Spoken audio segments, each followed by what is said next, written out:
काय भावना आहे तुमची? नक्कीच नरेंद्र मोदी तिसऱ्यांदा पंतप्रधान होणार आहेत यात काही शंका नाही।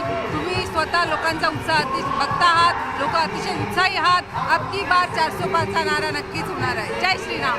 आणि नाशिकची जागा आणि दिंडोरीची जागा ही पंतप्रधानांच्या सभेमुळे आपल्याकडे येईल असं आपल्याला वाटतं? हमखास येणार अगदी, कारण त्यांचा विकास त्यांनी एवढा केला आहे की भारत देश बाहेर पुढे गेलेला आहे। विकासाची त्यांनी कुठल्याही क्षेत्र असं सोडलं नाही आहे की विकास केला आहे, मग ते कृषी क्षेत्र असो किंवा महिलांचं क्षेत्र असो, त्यामुळे 100% दोन्ही सीट येणार सगळे। आणि तुम्हाला काय वाटतं पंतप्रधानांच्या आजच्या सभेने वातावरण फिरेल?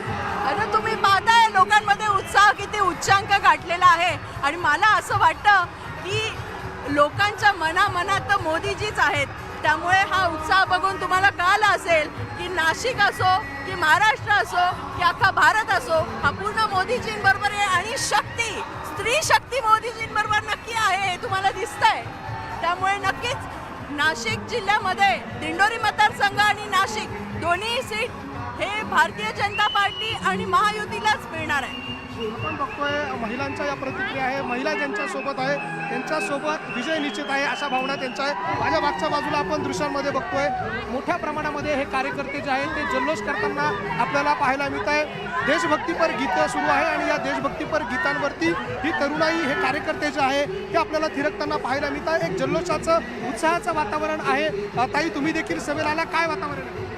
आम्हाला खूप आनंद वाटतोय, कारण की आमच्या पिंपळगावमध्ये मोदी साहेब तिसरी बार येते। आजपर्यंत एक पण प्रधानमंत्री आलेले नाहीये।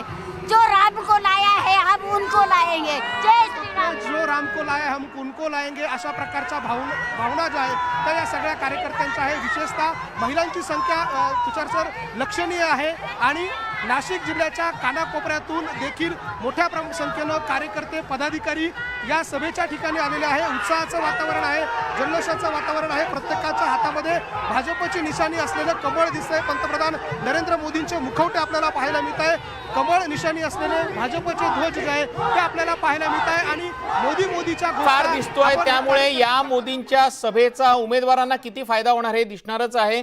मात्र पोलीसही सतर्क आहेत, कारण की कांदा उत्पादक शेतकऱ्यांनी आंदोलनाचा इशारा दिलेला आहे। धन्यवाद लक्ष्मण, तुम्ही दिलेल्या या माहितीसाठी। आता आपण नजर टाकूयात की आज मोदी महाराष्ट्रामध्ये आहेत। मोदींचा महाराष्ट्रामध्ये कुठे कुठे दौरा असणार आहे आणि कोणासाठी ते सभा घेत आहेत। सगळ्यात पहिले ते नाशिक जवळच्या पिंपळगाव बसवंतमध्ये जाणार आहेत। तिथे हेमंत गोडसे आणि भारती पवारांसाठी ते सभा घेणार आहेत।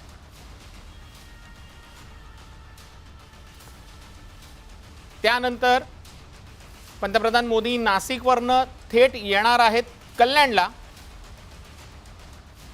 कल्याणमध्ये त्यांची विद्यमान खासदार डॉक्टर श्रीकांत शिंदे आणि राज्यमंत्री कपिल पाटील यांच्यासाठी सभा होणार आहे। यानंतर पंतप्रधान येणार आहेत ते थेट मुंबईमध्ये, मुंबईतल्या घाटकोपरमध्ये त्यांचा रोड शो होणार आहे। मुंबईमध्ये पंतप्रधान मिहीर कोटेचा, राहुल शेवाळे, यामिनी जाधव यांच्यासाठी रोड शो करतील। त्याचबरोबर उज्ज्वल निकम, पियुष गोयल आणि रवींद्र वायकर यांच्यासाठीही हा रोड शो असणार आहे।